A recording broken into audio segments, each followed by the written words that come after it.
Agora vamos falar de uma das coisas mais importantes na vida da gente, que é a saúde. Aproveitando aí o Outubro Rosa, este mês todinho dedicado à mulher, hoje vamos falar sobre o câncer de colo do útero. E para falarmos sobre este assunto, nós convidamos aqui a doutora Leandra, que é ginecologista, Leandra Rodrigues. Seja muito bem-vinda, é um prazer tê-la aqui. Bom dia, doutora. Obrigada pelo convite.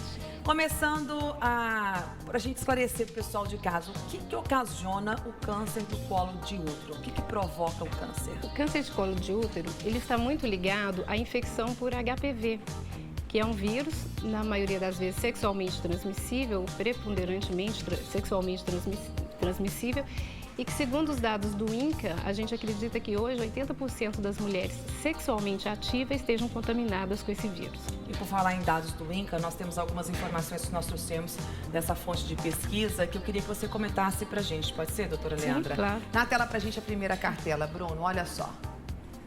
Segundo o INCA, o câncer de colo do útero é o terceiro tumor mais frequente na população feminina. Sim, é o terceiro tumor mais frequente e a terceira causa de morte. A primeira é o câncer de mama, a segunda são os cânceres coloretais e a terceira vem o câncer de colo de útero. Por que mata tanto? Mata tanto, é engraçado, né? É um dos tumores mais, em que é possível mais se prevenir. Eu acho que por falta de prevenção. Tanto que é um tumor de maior mortalidade nos países com menor chance de prevenção, ou com menores programas de prevenção. Porque é um tumor que, se pego inicialmente, o índice de cura é altíssimo e por um exame extremamente simples, o Papa Nicolau. E esse câncer é assintomático? Na maioria das vezes, sim. Quando ele chega a ser sintomático, geralmente ele já é um tumor mais avançado, o que diminui, obviamente, a chance de cura. E quais são os indícios, né, que a pessoa já começa a perceber, o paciente começa a perceber que tem que procurar ajuda, que não está legal? Tem alguns sintomas também perceptíveis? Os sintomas perceptíveis do câncer de colo de útero são geralmente sangramento após a relação sexual ou após duchas vaginais, naquelas mulheres que fazem ducha vaginal. Ou sangramentos ou um corrimento com odor mais forte ou mesmo com presença de sangue. Tá certo. Nós temos mais informações na cartela. Vamos lá, Bruno. A próxima cartela, por gentileza. Olha só, doutora Leandra, o câncer de colo do útero em 2012, e olha só, foram registradas mais de 5.000 mortes provenientes dele. E aí é um número altíssimo também. Prova que a mulherada precisa ficar antenada, né? Antenada, porque seriam mortes, muito provavelmente, que poderiam ser evitadas se essas mulheres tivessem procurado um serviço de saúde e feito a detecção desse câncer muito mais cedo. E o tipo de exame? Qual o tipo de exame que é feito para detectar, no exame de rotina, no caso? Um exame de Papa Nicolau, por exemplo, seriado, já seria extremamente importante na detecção, ou seria o exame de eleição para a detecção do câncer de colo de útero. Tá certo. Vamos para a próxima cartela. Bruno, por gentileza, para a gente aqui. Olha só. São registrados mais de 530 mil novos casos de câncer de colo de útero no mundo por ano. Também é uma estatística que chama a atenção, principalmente, né, dos especialistas que trabalham na área da saúde, né? É algo que tem que ser revertido isso aí. Sim, e hoje nós temos essa possibilidade, acreditamos que esse número, com o passar dos anos, vai ser bastante reduzido, porque hoje nós temos a vacina de HPV, e com ela, a gente acredita, como o câncer de colo de útero está extremamente ligado à etiologia dele, à presença do HPV, que com o passar dos anos, se as pessoas se conscientizarem e levarem as meninas hoje para vacinar, que daqui a alguns anos esse número vai estar bastante reduzido. Existem outros fatores também que favorecem, né, a presença do câncer de colo do útero também, como cigarro, sexo. O fato de se iniciar o sexo mais cedo ou ter vários parceiros sexuais, isso também já aumenta a chance de HPV e, obviamente, do câncer de colo de útero. O número de filhos, existe uma estatística ligada à presença de número de filhos. Quanto mais filhos, maior a possibilidade de câncer de colo de útero. O uso anticoncepcional por longo tempo também é um fator que está ligado. Tabagismo muito ligado. Inúmeros fatores, hein? Inúmeros fatores. E a faixa etária que esse câncer acomete? Acima dos 40? É um câncer, infelizmente, que atinge a população mais jovem, né?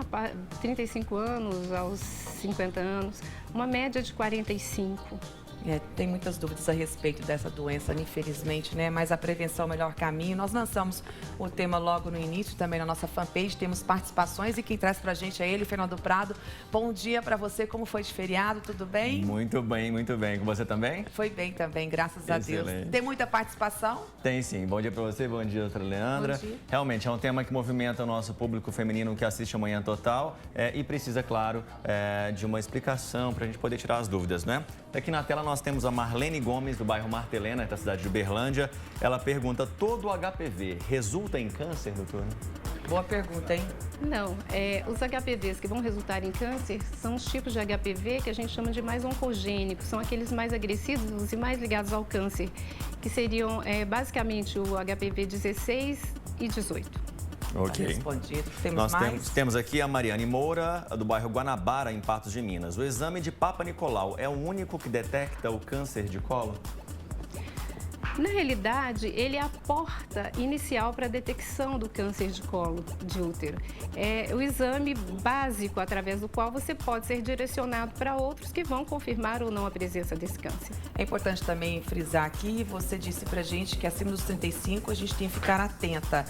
O Papa Nicolau é imprescindível que se faça uma vez por ano, a cada 6 meses, a partir dessa idade? Qual é a periodicidade? O INCA diz pra gente que você tem que ter inicialmente 2 exames seriados com a sequência de 1 ano e que depois, se exames normais, esses exames talvez pudessem ser realizados a cada 3 anos. Aí pode se espaçar. Aí pode se espaçar. Mas isso não se aplica àquelas mulheres com presença de HPV ou com lesões suspeitas de serem precursoras do câncer de colo de útero. Está respondido. Patrícia, é interessante você trazer essa questão do exame, porque tem uma telespectadora que não quis se identificar, da cidade de Uberlândia. Inclusive, isso não é problema, tá? Se você tem uma dúvida, mas não quer se identificar, não tem nenhum problema, pode enviar pra gente. Essa pergunta vem de Uberlândia, ela fala o seguinte: eu havia marcado um exame, mas chegando no consultório, o médico me disse que eu não podia fazer o exame porque eu estava menstruada. Isso realmente impede o exame de colo, de Papa Nicolau? A depender da quantidade de sangramento, e se a paciente puder retornar, realmente não é muito interessante, porque, de certa forma, o sangramento ele diminui a possibilidade, a visibilidade. Se é uma paciente que pode retornar, não há por que realizar esse exame de uma forma que você possa fazer ele de uma forma mais melhorada. Olha que interessante. Temos uma também de Araguari, Patrícia, que você até já levantou esse tema agora há pouco, que ela diz o seguinte, também não quis se identificar, e disse, eu fumo há 10 anos, mas não tenho vida sexual ativa. Corro risco? O cigarro aí que você levantou, que é um dos fatores de risco, né? Olha, o cigarro, ele predispõe a qualquer tipo de câncer, na realidade. Então, assim, se essa paciente não tem um sexo ativo ou nunca teve um sexo ativo... vamos corrigir. Se essa paciente nunca teve um sexo ativo, nunca... Sim. A chance dela ter um HPV que, juntado ao tabagismo, leve a um câncer é bastante diminuída. Certo. Se essa paciente já teve uma vida sexual e ela tem o HPV, não indica que essa paciente possa ter eliminado o HPV. Então, sim, ela correria risco de ter um câncer de colo de útero. O que a gente percebe aí que o caminho é a prevenção, é a consulta médica, o esclarecimento. Ainda tem muita dúvida a respeito disso. Até a própria campanha do governo precisa ser mais esclarecida, porque muitos pais que a gente conversa, a gente percebe, né, com essa vacina para crianças aí com 13 anos, né, do HPV. Tem muitas dúvidas ainda, doutora Leandra? E a gente vê muito preconceito dos pais com relação à vacina. Por exemplo, às vezes quando a gente indica a vacina para a criança, alguns pais, eles ficam com medo de que se a criança for vacinada, de repente vai despertar nela a possibilidade de fazer relação sexual, por exemplo. Eu acho que não existe uma relação, mesmo porque não precisa ser dito necessariamente que aquela vacina seja uma vacina para prevenção de uma doença que vai estar ligada ao sexo. E não se pode deixar de fazer essa vacina, porque deixando de fazer essa vacina, você aumenta a chance do seu filho, da sua filha, no caso, no futuro, ter uma chance diminuída de ter câncer de colo de útero. É o importante mesmo, aderir à campanha, buscar informações. Tem mais participação, não tem, Fernando? Temos uma de Uberaba. A Lindamar diz o seguinte, bom dia, eu tirei o útero, tenho necessidade de fazer o Papa Nicolau? Boa Depende. Pergunta também. Interessante, é. O útero, se tem colo de útero, sim, é necessário porque existe o colo de útero e existe a possibilidade de câncer de colo de útero. Se não tem colo de útero, é importante também que se realize o exame, porque existem cânceres de vagina também. Então, é importante também que se olhe a cavidade vaginal.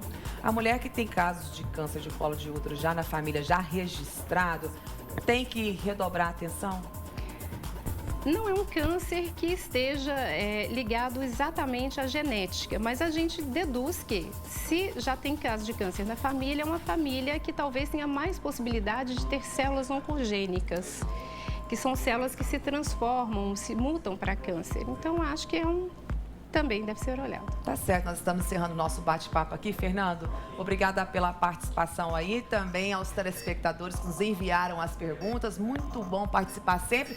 Fernando, vamos reforçar aí o nosso telefone de contato, colocar o nosso WhatsApp para pergunta, abraço, sugestão, mensagem. Bora lá, tá na tela, tá na fresquinho. Tela aí. É o 9897-1000. Lembrando, todo o mês de outubro nós estamos trazendo temas ligados ao Outubro Rosa, à prevenção. E lembrando que esse cuidado ele começa em casa. Então, eu vi recentemente na rede social dizendo assim, mas no país como está os hospitais, a saúde, né? Será que adianta falar de Outubro Rosa? Adianta sim, porque esse cuidado começa em casa. Informação e prevenção. E a pessoa mais interessada com a sua saúde é você mesmo, né? Então é por isso. Informação e prevenção são os caminhos, não são? Verdade. Obrigada, Fernando. Um beijo pra você. Obrigada, doutora Leana. Prazer recebê-la aqui, viu? Um ótimo dia. Tchau, tchau. Tchau.